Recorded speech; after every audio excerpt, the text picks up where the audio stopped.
One TV1.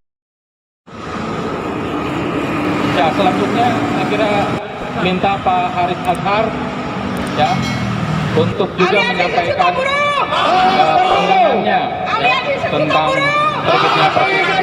Saya persilakan Pak Haris Azhar. Saya mungkin nambahin aja dikit pandangan saya, ada dua hal terkait Perpu ini. Sesuatu yang sangat umum soal materinya dan juga soal cara pembentukannya. Saya pikir kalau soal materinya yang juga terkait dengan pembentukannya, sejak munculnya Undang-Undang Omnibus lalu sudah dikoreksi oleh Mahkamah Konstitusi, sebetulnya ada sejumlah kecurangan lain yang dilakukan oleh pemerintah, misalnya juga merubah undang-undang tata cara pembentukan peraturan perundang-undangan. Jadi alat masaknya undang-undang yang diperbaiki, jadi bukan menunya atau materinya yang diperbaiki, tapi alat masaknya yang diperbaiki. Sudah dibiarkan undang-undang tersebut, undang-undang tata cara pembentukan perundang-undangannya dirubah, yang sebetulnya masyarakat nggak banyak marah, tapi dirubah sama pemerintah dan DPR. Masih juga muncul Perpu. Jadi Perpu ini sebetulnya menunjukkan kegelisahan pemerintah terhadap dirinya sendiri. Gitu. Jadi ketika MK-nya sebetulnya sudah sangat negosiatif, ini penilaian saya, juga undang-undang PP3-nya sudah diperbaiki, masih juga muncul Perpu ini. Nah, ini menunjukkan ada yang dikejar, ada yang digesa-gesakan oleh pemerintah. Lalu kegesa-gesaan itu semakin mengada-ada ketika alasannya karena Perpu itu harus dalam keadaan situasi yang genting, tidak kelihatan kegentingan tersebut. Kita masih bisa berkumpul di sini, Pak Polisi juga masih bisa hadir. Lalu kegentingannya di mana? Kalau kegentingannya dari sisi ekonomi dan politik global, saya pikir sudah ada pertemuan G20 kemarin yang pemerintah juga ikut. Kecuali pemerintah tidak ikut dan namanya dirubah menjadi G19. Tapi pemerintah ikut dan itu ada di Indonesia, dan sejumlah catatan terhadap situasi politik dan ekonomi global juga sudah ada di sana, dan tidak menunjukkan kegentingan bahwa kita prihatin dengan Ukraina, banyak korban sipil, iya, tetapi kegentingan tersebut tidak serta-merta bisa. Kalau mau dilihat bahwa situasi perang dan dampak ekonominya besar, ada banyak peran lain yang juga Indonesia penting untuk berkontribusi. Lalu produk hukumnya apa? Indonesia berkali-kali menyatakan dukungan terhadap Palestina, tetapi apa produknya yang konkret? Di Indonesia juga tidak ada. Nah, artinya saya ingin mengatakan bahwa argumentasi kegentingan internasional pada Indonesia itu perlu diuji, dan sementara karena belum diuji, tidak bisa diuji oleh publik, saya ingin katakan itu tidak valid. Nah, Ibu Bapak sekalian, teman-teman, menarik sebulan terakhir ya di Desember, selain soal Perpu Ciptaker, juga muncul pernyataan bahwa tidak perlu OTT, tidak perlu operasi tangkap tangan. Pemerintah lewat salah satu menterinya mengatakan tidak perlulah OTT karena itu menunjukkan seperti negara-negara maju itu tidak ada OTT. Saya ingin menyandingkan pernyataan tersebut dengan munculnya Perpu. Jadi kalau OTT korupsi tidak dianggap sebagai sebuah kegentingan, tapi Perpu menunjukkan ada yang genting. Nah, ini menurut saya ada standar yang berbeda untuk melihat situasi di Indonesia selama ini. Nah, praktek-praktek seperti ini sudah banyak, bahkan juga tertulis di dalam Perpu tersebut. Ada ketidakberpihakan kepada buruh, kepada kaum pekerja, kepada masyarakat adat, kepada pelaku-pelaku usaha dan industri informal dan jalanan yang bakal terkena dampak. Jadi teman-teman sekalian, menurut saya kita nggak perlu capek-capek menolak Perpu. Ini hanya membutuhkan akal sehat yang bisa kita praktekkan 10 menit setelah kita bangun pagi. Kita tahu, kita kumpulkan informasi soal Perpu, maka kita akan gampang untuk sepakat dan mengatakan bahwa Perpu ini penuh tanda tanya dan hanya menunjukkan kegemetaran negara menghadapi dirinya sendiri. Kalau masyarakat sudah siap dibikin susah. Ada satu band punk dari Amerika yang bilang kaum pekerja itu pagi-pagi disuruh kerja, tapi malam-malam dibunuh. Itu adalah metafor untuk mengatakan dari awal kaum pekerja yang disuruh bekerja, tapi begitu selesai bekerja mereka lah yang dibunuh karena mereka tidak bisa menikmati hasil pekerjaannya, karena hasil pekerjaannya dinikmati oleh orang yang lain. Hal-hal tersebut jelas di Perpu ada, cuti dikurangi, libur dikurangi, hak-hak pekerja yang sudah sangat umum diakui malah dihilangkan lewat Perpu tersebut. Untuk itu mungkin saya menduga dan sepakat bahwa kita berkumpul di sini di DPR sebetulnya sebagai sebuah awalan untuk menyampaikan getaran kita ke dalam gedung Senayan ini, gedung DPR, bahwa sudah sepatutnya Perpu ini ditolak oleh DPR. Kira-kira seperti itu. Terima kasih. Selamat siang. Assalamualaikum warahmatullahi wabarakatuh. Assalamualaikum warahmatullahi wabarakatuh.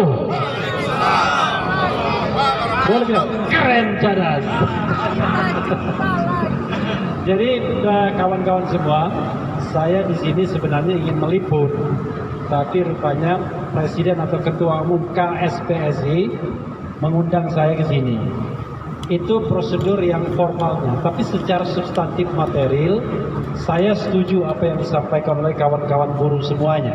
Ya, tepuk tangan para buruh. Karena saya pun berpandangan Perpu ini membangkang konstitusi, sebagaimana dikatakan oleh Denny Indrayana, Profesor Denny Indrayana. Dikatakan pula oleh Profesor Jimli Asliki, kalau ini bentuk kesombongan dari Presiden Jokowi dan bahkan bisa mengarah kepada impeachment.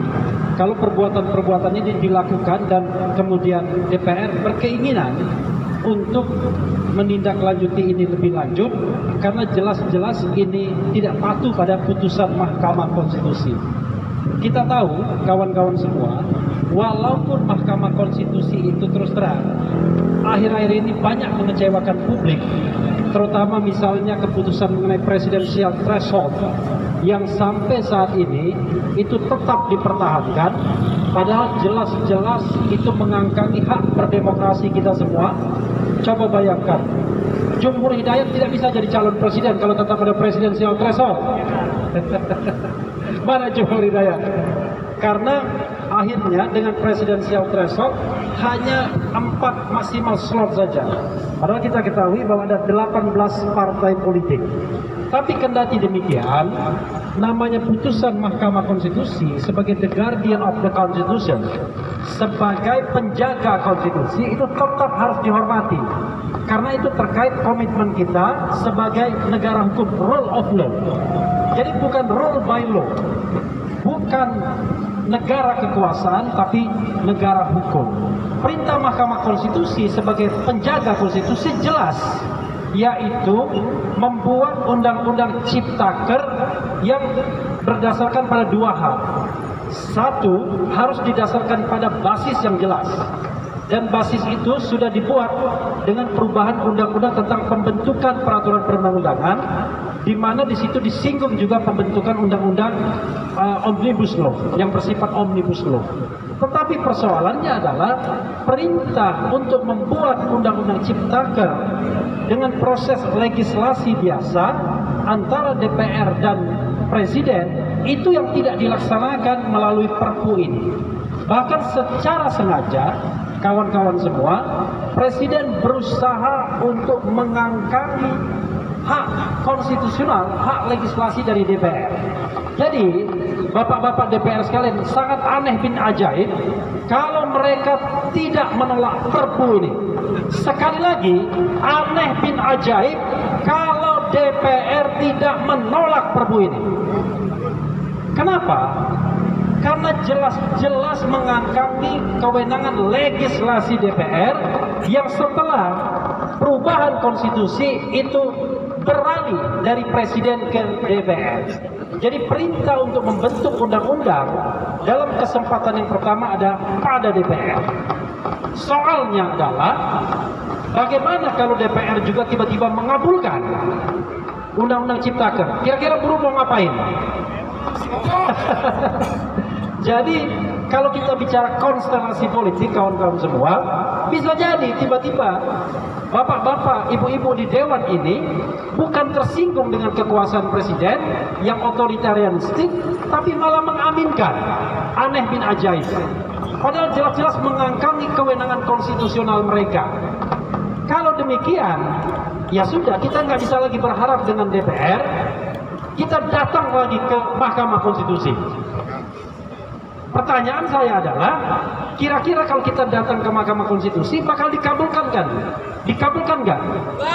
Pembatalan Perpu ini. Perpu nanti menjadi undang-undang kan? Kita bawa ke Mahkamah Konstitusi, kira-kira dikabulkan nggak?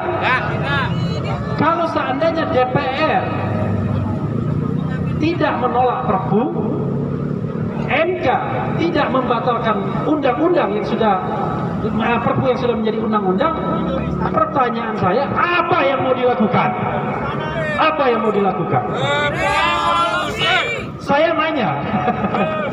Saya nanya.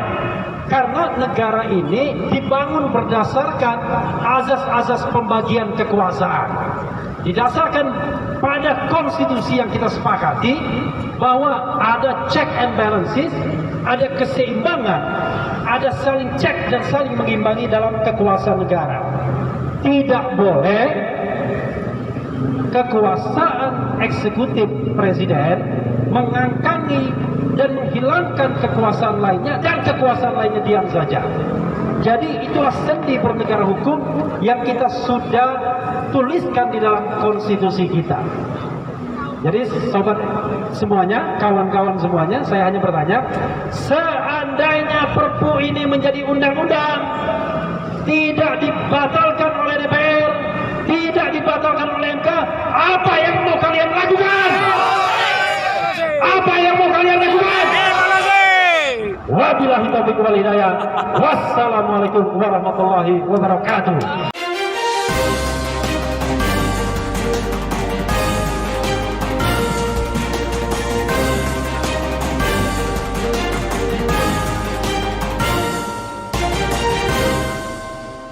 One Kawan TV 1